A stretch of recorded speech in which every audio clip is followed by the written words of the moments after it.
멕시코 언론은 자신감이 넘쳤습니다. 월드컵이 시작되기 전까지만 해도요. 전문가들의 예측은 하나같이 비슷했습니다. 멕시코가 조 1위, 한국과 체코가 2위 자리를 놓고 다툼. 그게 지배적인 시나리오였습니다. 자신들의 앞마당에서 열리는 대회였으니까요. 개최국의 여유였습니다. 아니, 여유를 넘어서 거의 확신에 가까운 낙관이었습니다. 2026 북중미 월드컵. 멕시코 입장에서 이보다 좋은 조건은 없었습니다. 홈에서 열린다.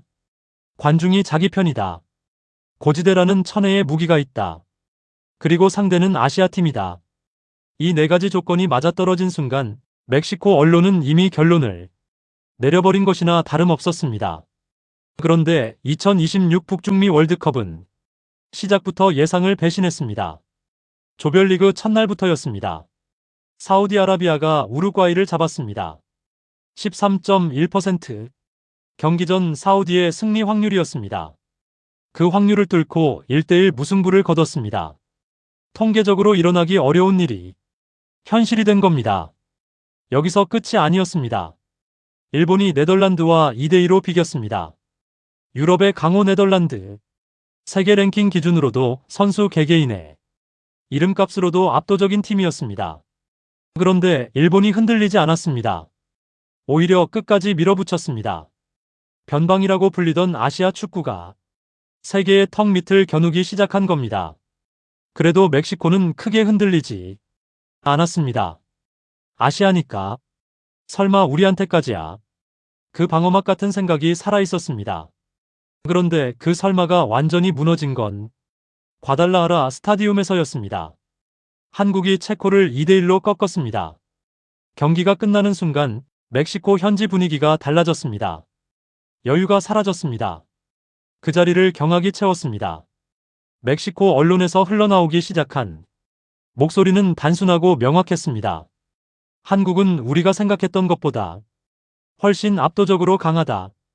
이 말이 나오기까지 그리 오랜 시간이 걸리지 않았습니다. 체코전이 끝난 직후부터였습니다. 현지 분석가들이 영상을 돌려봤습니다. 포지션별로 쪼개서 봤습니다. 장면 하나하나를 멈추고 되감았습니다. 그리고 하나씩 결론을 내기 시작했습니다.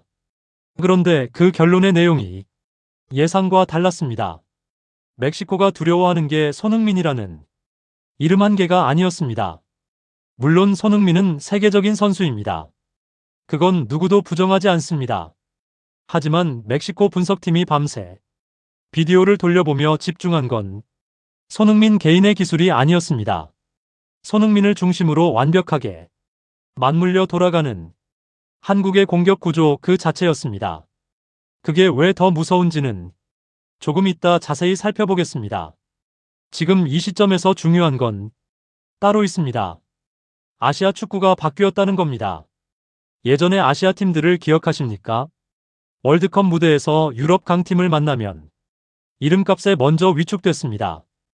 유니폼 색깔만 봐도 긴장했습니다.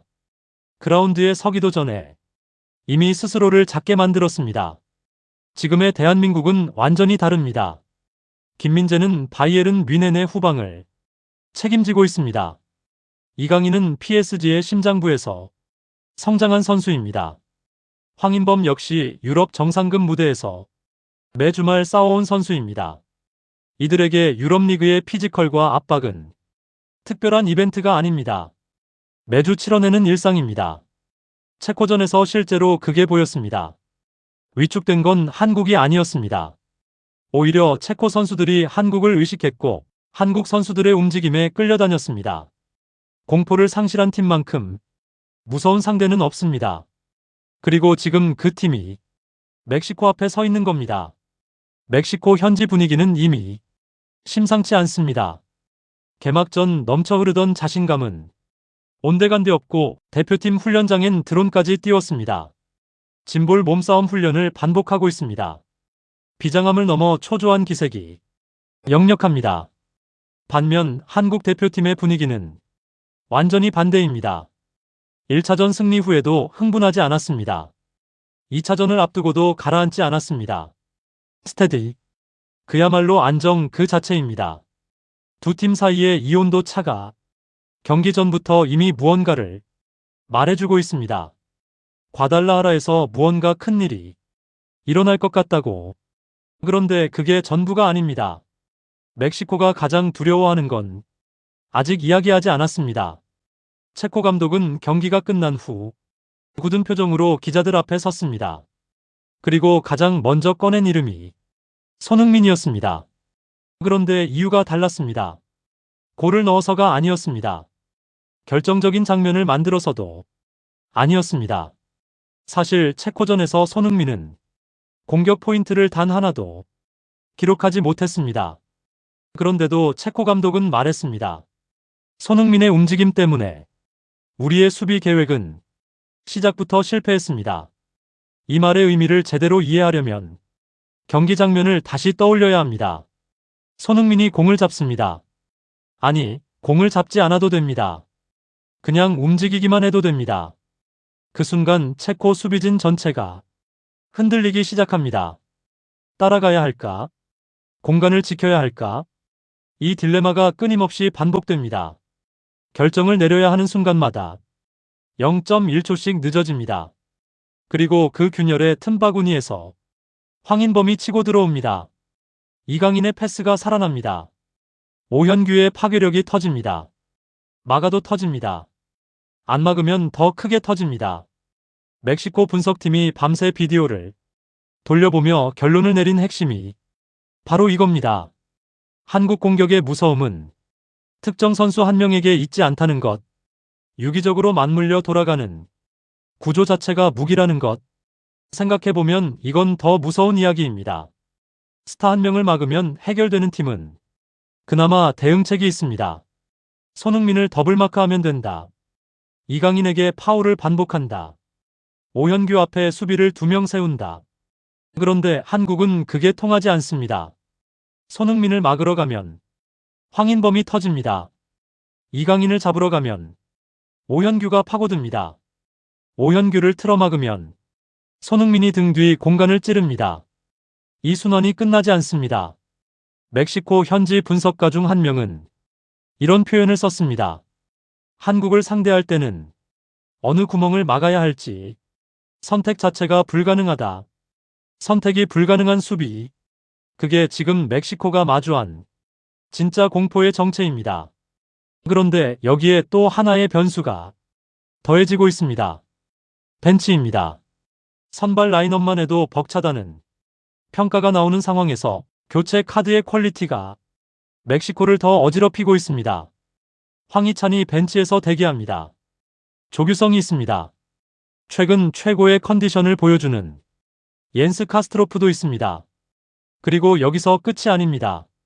발목 부상에서 회복 중인 배준호의 소식이 전해졌습니다. 멕시코전 출전을 목표로 베이스 캠프에서 훈련에 돌입했다는 소식이 현지 매체에 알려지자 반응이 심상치 않았습니다. 이미 손흥민, 이강인, 황인범만으로도 벅차다는 평가가 나오는 상황에서 배준호라는 특급 조커까지 후반에 투입될 수 있다는 겁니다. 고지대 승부의 분수령은 항상 후반전입니다. 해발 1570m의 과달라하라. 전반전을 지나면서 선수들의 다리가 조금씩 무거워집니다. 숨이 차오릅니다. 판단이 흐려집니다. 그 시간에 한국 벤치에서 쏟아져 나오는 교체 멤버들의 퀄리티가 아직 지치지 않은 날카로움으로 그라운드에 들어서는 겁니다. 하비에르 아길의 감독의 머리를 지독하게 어지럽히고 있는 건 바로 이 부분입니다. 막을 구멍이 없는 공격 구조, 그리고 후반전에 더 강해지는 팀. 이 두 가지가 겹치는 순간 과달라하라의 밤은 예상과 전혀 다른 방향으로 흘러갈 수 있습니다. 그런데 아직 이야기하지 않은 게 하나 있습니다. 이 모든 전술적 계산보다 더 근본적인 무언가입니다. 멕시코가 가장 간과하고 있는 것, 바로 이 한국 선수들의 내면에 관한 이야기입니다. 멘탈 코치가 걱정했습니다. 과달라하라 스타디움. 수만 명의 멕시코 관중이 일방적으로 쏟아내는 야유. 낯선 언어, 낯선 열기, 낯선 공기. 그 압박감이 선수들을 흔들 수 있다고 멘탈 코치는 우려했습니다. 그래서 선수들에게 조심스럽게 물어봤습니다. 괜찮겠냐고. 그런데 돌아온 대답이 예상 밖이었습니다. 선수들이 오히려 웃으며 말했습니다. 유럽에서 뛰다 보면 늘 있는 일이에요. 평소처럼 준비하면 됩니다. 거꾸로 위로를 건넨 겁니다. 이 장면 하나가 지금 대한민국 대표팀의 심리 상태를 설명합니다. 흔들리지 않습니다. 이게 어떻게 가능한 건지를 이해하려면 이 선수들이 매주 어떤 환경에서 싸워왔는지를 봐야 합니다. 김민재가 뛰는 바이에른 뮌헨, 알리안츠 아레나, 유럽 최고의 공격수들이 매 주말 그를 향해 달려옵니다. 홈이든 원정이든 압박의 강도는 변하지 않습니다. 그 환경에서 한 시즌을 버텨낸 선수입니다. 이강인이 뛰는 PSG, 파르크 대 프랑스의 열기는 세계에서 가장 뜨거운 축구 현장 중 하나입니다. 챔피언스리그 무대에서 유럽 최고의 미드필더들과 공간을 다퉜습니다. 패스 하나, 움직임 하나에 경기의 흐름이 바뀌는 무대를 일상처럼 소화했습니다. 황인범도 마찬가지입니다. 유럽 정상급 리그에서 매 주말 몸을 던졌습니다. 지고 이기는 걸 반복하면서 환호와 야유를 동시에 경험하면서 그 모든 것이 쌓여 지금의 멘탈이 만들어진 겁니다. 이들에게 과달라하라의 야유는 낯선 공포가 아닙니다. 챔피언스리그 원정 경기 연장선입니다. 그리고 여기에 한 가지가 더해졌습니다. 이번 대표팀엔 정신건강의학과 전문의 한덕현 교수가 합류했습니다. 선수들의 멘탈 관리를 전담하고 있습니다. 그 효과가 이미 체코전에서 나타나고 있었습니다. 위축된 건 한국이 아니었습니다. 체코 선수들이 한국을 의식했고 한국 선수들의 움직임에 끌려다녔습니다. 공포를 상실한 팀, 그게 얼마나 무서운 상대인지는 체코 감독의 표정이 증명했습니다. 그런데 여기에 또 하나의 심리적 변수가 있습니다. 과달라하라 스타디움. 이 경기장은 한국에게 낯선 곳이 아닙니다. 이미 이긴 경험이 있는 곳입니다. 스포츠 심리학에서 말하는 승리의 기억이 작동하는 순간입니다. 같은 경기장에서 다시 뛴다는 건 선수들에게 엄청난 안정감을 줍니다. 처음 밟는 그라운드가 아닙니다. 이미 이긴 적 있는 그라운드입니다. 그 기억이 발걸음을 더 가볍게 만들어줍니다. 호흡을 더 깊게 만들어줍니다. 판단을 더 빠르게 만들어줍니다. 반면 멕시코는 지금 이 모든 걸 안고 싸워야 합니다. 홈 관중의 기대, 개최국의 체면, 지면 안 된다는 압박, 그리고 완성된 한국을 상대해야 한다는 전술적 부담, 이 무게들이 한꺼번에 쌓이고 있습니다.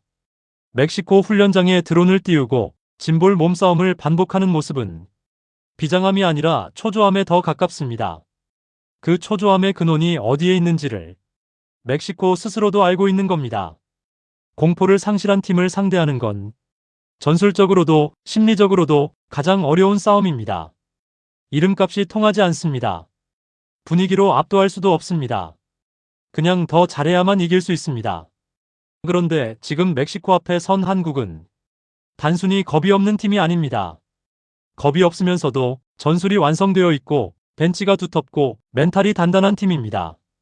그 조합이 지금 과달라하라를 향해 움직이고 있습니다.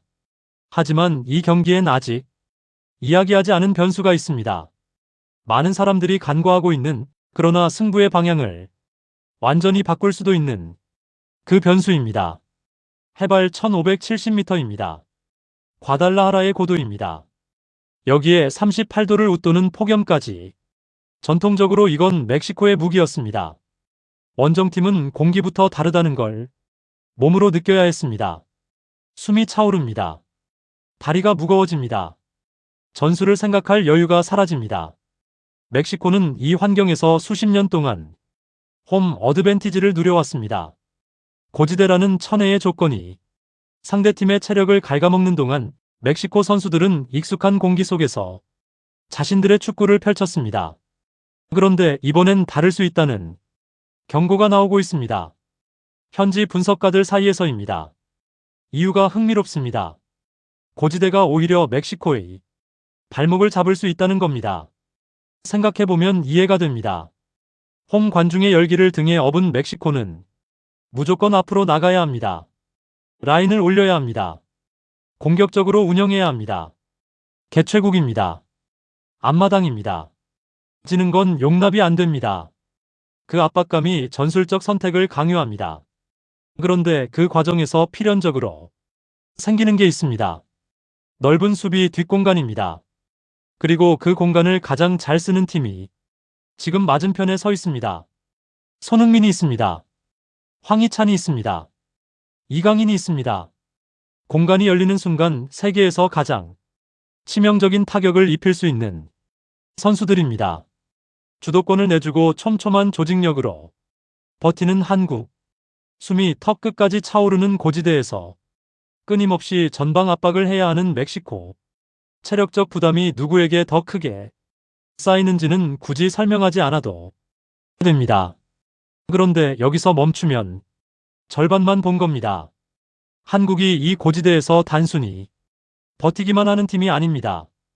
홍명보 감독은 이미 과달라하라 원정을 준비하면서 회복 프로그램과 체력 관리에 상당한 공을 들였습니다. 유럽 리그에서 한 시즌 수십 경기를 소화한 선수들이 대거 포진한 만큼 고지대 적응력 역시 예상보다 훨씬 뛰어날 수 있다는 평가가 나오고 있습니다. 실제로 현지 언론도 한국 선수들의 체력 유지 능력에 주목하고 있습니다. 매주 유럽의 강도 높은 경기를 소화해온 선수들에게 고지대의 희박한 공기가 과연 치명적인 변수가 될 수 있겠냐는 의문이 생기는 겁니다. 전통적인 홈의 무기였던 고지대가 이번엔 홈팀을 옥죄는 올가미가 될 수 있습니다. 그리고 여기에 또 하나의 변수가 겹칩니다. 심판입니다. FIFA가 발표한 이번 경기 주심은 우루과이 출신의 구스타보 테헤라입니다. 통산 344경기, 옐로카드 1733개, 레드카드 44개, 경기당 평균 5개의 경고를 꺼내드는 심판입니다. 포커페이스 스타일입니다. 감정이 없습니다. 항의를 좋아하지 않습니다. 본인이 직접 말했습니다. 불쾌한 방식으로 항의한다면 응하지 않겠습니다. 과달라하라 스타디움은 멕시코 관중으로 가득 찰 겁니다. 일방적인 응원입니다. 광기에 가까운 열기입니다. 그 분위기 속에서 거친 파울이 난무할 가능성이 있습니다. 홈팀의 공격적인 압박, 높은 라인, 그리고 흥분한 관중. 이 조합은 항상 거친 경기를 만듭니다. 그 순간에 흥분하지 않고 침착함을 유지할 수 있는 팀이 이 심판 아래서 유리합니다.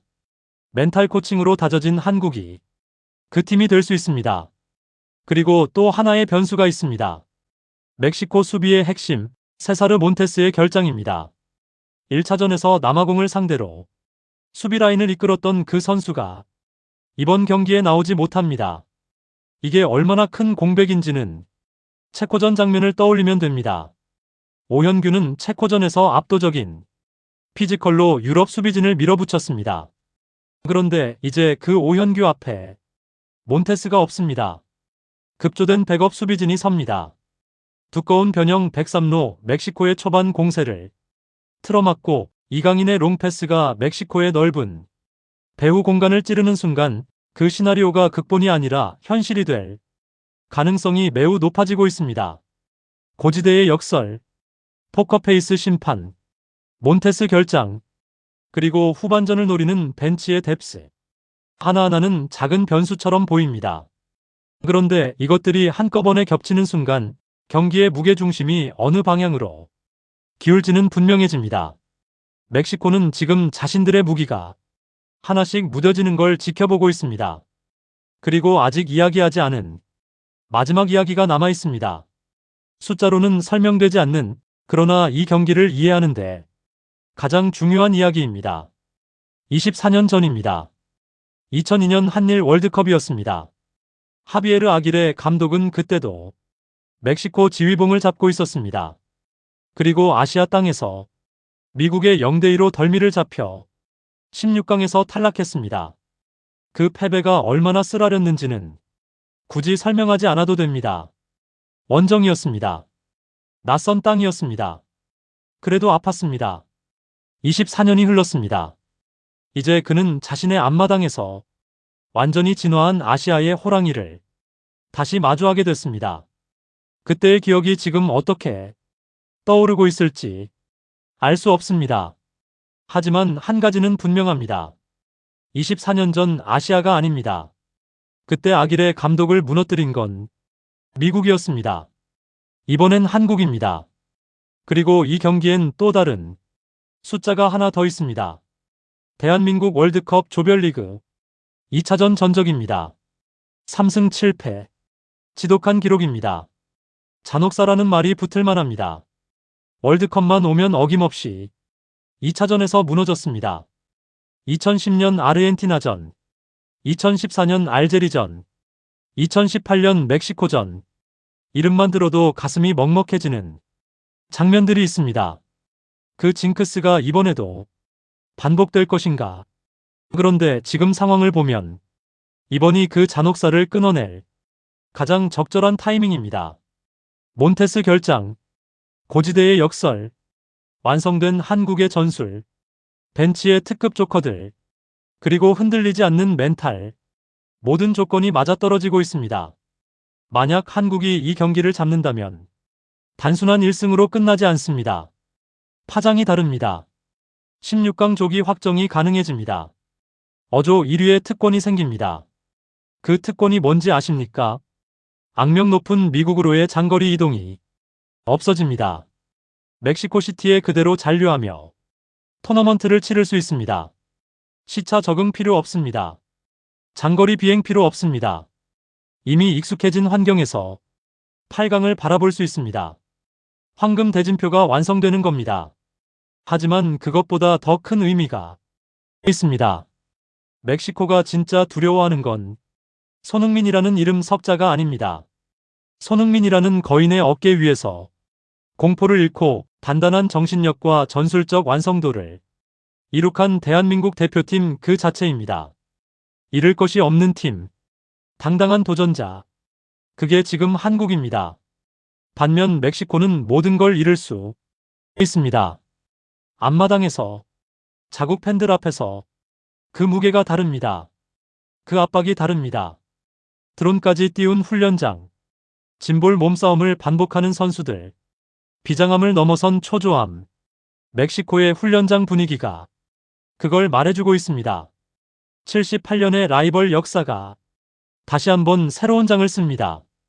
그리고 이번엔 그 장의 주인공이 바뀔지도 모릅니다. 과달라하라의 밤이 다가오고 있습니다. 고지대의 희박한 공기 속에서, 수만 명의 함성 속에서 한국은 지금 차분하게 그 순간을 기다리고 있습니다. 흔들리지 않습니다. 두려워하지 않습니다. 오히려 멕시코가 두렵습니다. 그리고 멕시코는 그걸 알고 있습니다. 24년 전 아길의 감독이 아시아 땅에서 무릎을 꿇었던 그날처럼 이번엔 자신의 앞마당에서 그 역사가 다시 씌워질 수 있습니다. 다만 이번엔 상대가 다릅니다. 더 강합니다. 더 단단합니다. 더 두렵습니다. 과달라하라의 밤. 그 밤이 끝나고 나면 우리는 알게 될 겁니다. 아시아 축구가 진짜로 바뀌었는지를, 대한민국이 진짜로 달라졌는지를, 그리고 78년의 역사가 새로운 주인공을 맞이했는지를.